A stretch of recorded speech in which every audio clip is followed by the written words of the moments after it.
everybody. I know every time I get on this camera, I be like in the daze, and then I start smiling like when the camera pop, like I didn't know the camera was gonna pop. Anyway, that's just who I am. So it's Tuesday. So y'all know I'm here Tuesday again with the podcast that you can get on and you can talk about your business. You can talk about anything you want to talk about except for negative stuff. So I'm just kidding. But you can say whatever. This will be your time.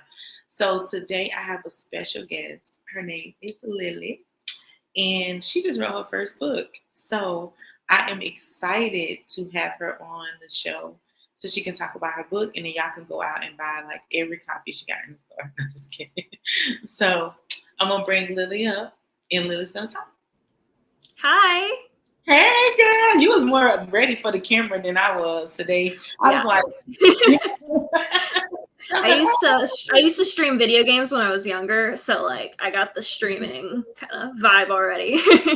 got that. So, Lily, you got a book coming out. You trying to get stuff out there so people can know, like, I got a book, y'all. I got a book. So exciting. The name is They Found Us.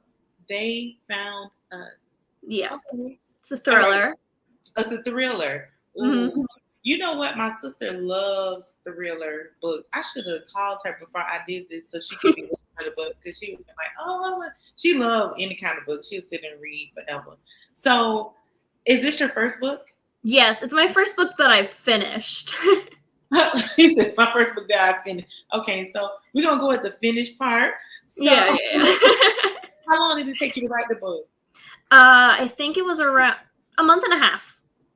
That's good. So how many pages, like, in total? 310. That's before editing. My editor hasn't gotten a hold of it yet, so the page count will change after that, but currently 310. Whoa. Yeah. I don't book that long. Mine would be like 180, maybe 200. But that's usually where I'm at. So I was surprised.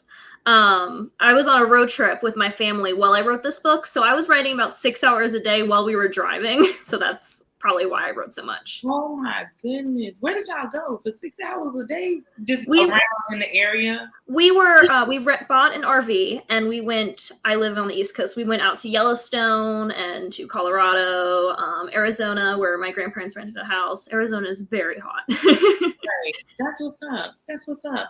So what made you write a thriller book? Like, what is this, like, just what you like to do, or is this what you're into, or you just said, you know what, I got a story in my head, I'm gonna get it out?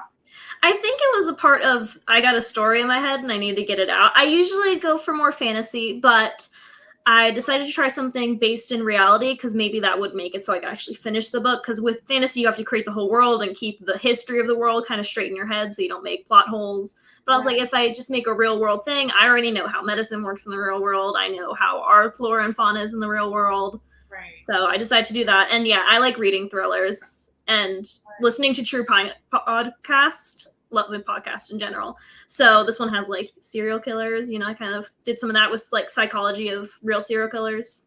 Right. So did you have to do like some research, some digging to get to the point to where it's like, okay, I really can write this. I can do this. Yeah, I would say the research in this book had been done. Like, I have ADHD, so I get kind of like very much into certain topics, extremely much so.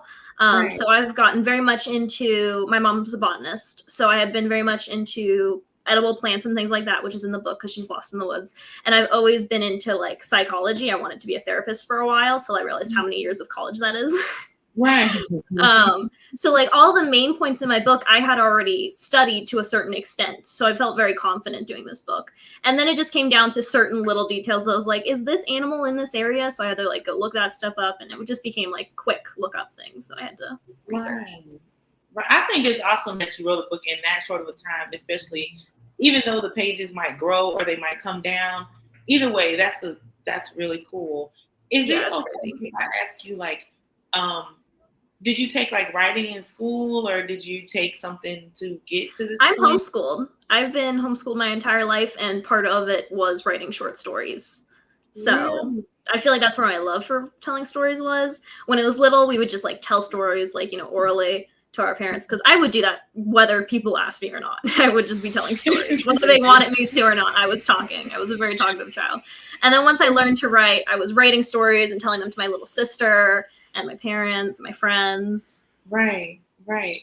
So this is the first book that you've completed, and you tried, to do other books. What made you complete this book versus the other books? One, I would think I did more research on writing a book in general. I joined Book Talk, and I did things that when you have ADHD, dopamine is a big thing, like, making sure that things are still fun and not boring, I feel like that's why I quit my last few books, is I kind of lost interest, or I felt like I wasn't writing as much as I wanted to. So I got on TikTok and I did research on how to write books, because, that was a research rabbit hole for me. And then I watched edit videos, which kind of inspired me. Like, I want something like that in my book. I want people to like make things like this for my book. Right. So it was kind of setting a goal for myself that I feel like helped me the most write this book. Like, I'm going to have a book in someone's hand that I don't know this person, and some stranger is going to read this. Right. I like that. Are you putting your book on Amazon, or do you have another platform that you're using to be able to sell the book? I'm probably going to use Amazon and Ingram Sparks. Okay, that's good. I've heard that they're very good to use together. You said, say it one more time. It's called what? Ingram Sparks. Ingram Sparks. Okay, so it's like the same self-publishing. Yeah, exactly. Okay, that's cool. Yeah, if you want your book in stores, they don't usually buy it from Amazon, because Amazon is a competitor for them, but Ingram Sparks is just a printing agency. So if I want it like in Barnes & Noble is more likely to buy it from Ingram Sparks.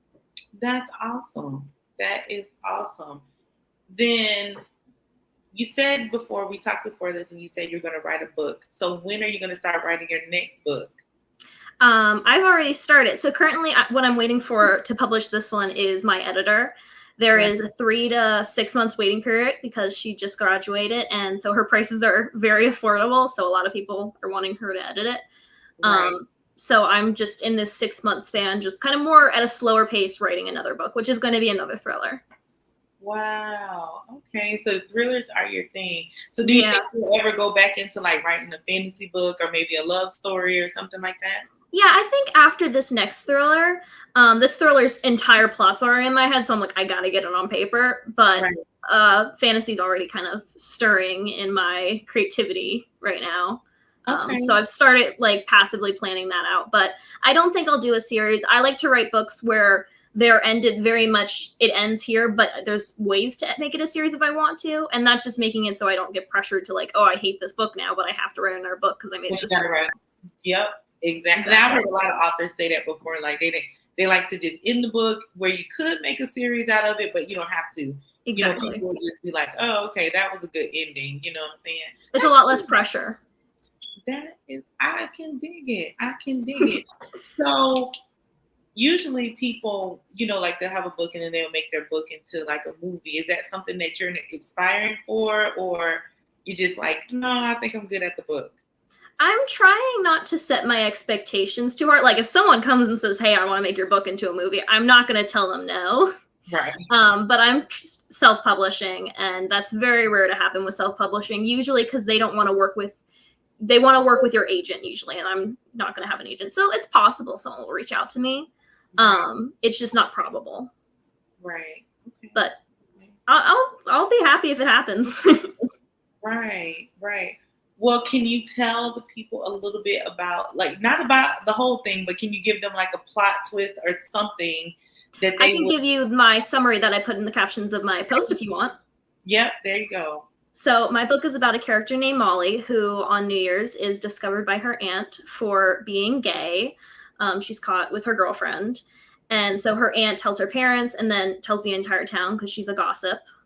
This is a very, very Christian, not very supportive town. So she kind of gets ostracized.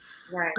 And from that point, she doesn't really want to be around anymore. Her girlfriend lies and says she kissed me, not the other way around. I didn't want it. So her girlfriend gets off scot-free. So she feels extra alone in this, that her girlfriend broke up with her afterwards. So Molly plans on not being around at the end of the summer after all of this, just not having a support group anymore. Right. And her parents decide the only way to fix her is to send her off to a wilderness survival program, which those of you who are not in America, that's a type of therapy for children. Right. And you should do research because they're really not ethical. Right. I was gonna say those are not good places, but Yeah, exactly. They're becoming more outlawed, but they're still in some states and they're very abusive. True. It's very abusive. I hear you. Yeah, exactly. So this wilderness survival program is kind of more of a knockoff one and kind of sketchy from the get-go, but her parents are like, it's cheap, you know? Right. So she gets sent off to this and they fly her out to Alaska. Once they get there, she finds out this program is not all that it seems, and in fact, it is set up by a group of rich serial killers. And she has to find a way to get her and the other 19 survivors, we'll see, out of the woods alive. Now I want to read the book. I love thriller movies, you know, like that. If I watch, I'm not a TV watcher, but if I do watch TV, it's going to be a thriller, like some kind of mystery, some kind of something like that, or action. But most times it's going to be a thriller. Like I look for thriller movies. So yeah, something very engaging on the edge of your seat. Yeah, because I just like to be like, ooh, what's gonna happen next? And then I want to hide my face and stuff. But yeah, exactly. It does have some very graphic scenes, I would like to say, for those who might buy it. And if that's not something that's going to be okay for your mental health, do not buy my book. There's going to be a content warning on the front of my book, or not in the front, but in the front pages. Right. Because I don't want anyone to buy my book where this will impact their mental health at all. True. I can understand that. I can definitely understand that. So have you let anybody read the book yet before the editor got? Have you let people just kind of like skim through the pages to see like, oh, this is good, or maybe you should take that out? I'm going to let my friend Matt is on a vacation right now. He's been a big help to my book. Very good sounding board. I'm going to let him read it first and then my editor. Okay. Yeah. That's cool. I can dig that. Well, hopefully Matt really likes it. Mostly because he already knows all the plot twists and he can't get spoiled anymore. Right. That's what's up. Well, is there anything else you would like to share about the book or about yourself? Well, I am a dyslexic author who has been trying to learn how to do this. And my page talks a lot about dyslexia and editing and writing with dyslexia. And I would like to say that anyone who is at a young age or dyslexic and who wants to write and publish, you're just going to have to keep trying until you one day finish a book. I wrote I think 7 books that I thought were going to be full 300-page books that I ended up quitting on. But every time I failed, I learned something and I became a better author. I love it. I would have never thought that that's amazing that you have dyslexia and you were able to complete the book. Like that's like for real. Yeah. Because it's kind of hard to do that because it depends on what your dyslexia is. You know, discouraging. Like when you read back and it's like, oh, what did I even spell here? Right. And so then you have an editor that's going to help you get through that part of it, but just not getting discouraged during the process of you writing the book. You know what I'm saying? But to go, I'm very proud of you for that. Honestly, Thank you. That's awesome. That is awesome. So, how I learned to do that was I watched a TikTok video and there's, you call it the first draft. This person called it the trash draft. Right. And I was like, oh, what is this? I don't want my first draft to be trash. And she was like, don't look back and don't edit as you go. Edit at the end. Like, just write the book and don't worry about the spelling or anything. You can edit it later. And that was a crazy, whoa, that's an option. I can just read it and not have to go back and edit each page as I'm going. Right. Which I think a lot of authors do. I was going to say, because a lot of us do. I'm just wrote my second book that I'm getting frustrated with the cover. Congratulations. So I just wrote the second one, but the first one I did not edit while I was doing it. This one I did because it's more of a journal book. You know what I'm saying? I want to make sure I'm not repeating the same things over and over again. Yeah, that makes sense. It's like my personality to repeat with myself. So same. So I had to go back and kind of read, but it's hard to write a book. And sometimes people will think it's really easy to write a book, but it's hard to write a book and it's hard to stay focused with lifing or with you not getting bored with what you're writing. You understand? Exactly, because sometimes you have very lulls in chapters, and you're like, "Oh, this is so boring," but then you get to the next chapter, and it's exciting again. Right, right. It's And ups it's and very downs. doable. So, I mean, I'm really proud of you for doing that, especially with having dyslexia, not giving up. That's awesome. You know what I'm Yeah, saying? So that is a discourage. I told you I can't talk today. That's yeah. discouraging. It's one of those days you were saying. Told you it's one of them days, but that's really cool. That is really cool. So, Yeah. anything else you would like to share? Anything you would like to spill out? Well, first, let me say I met Lily on TikTok. I posted like just interviewing people. Most people know this podcast is for anybody who wants to debut their product, their artists, music, whatever they want to talk about and they want the world to know. This is what Yep. the platform is for. This is like my give back to everybody else. You know what I'm saying? Like you don't have Yeah. to do it. And it don't matter what your talent is. Even if you don't have a talent, you can get up here and you can just talk about life. You know what I'm Yeah. saying? Everyone's got a story. Everyone has something to talk about. Exactly. So this is like how I celebrate everybody else, in I their love that. endeavors. So I met her on TikTok and I just posted kind of like looking for people to be on the show, And she was like, I'll be on the show. Yeah. I'm like, that's what's up. Let's go. Yep.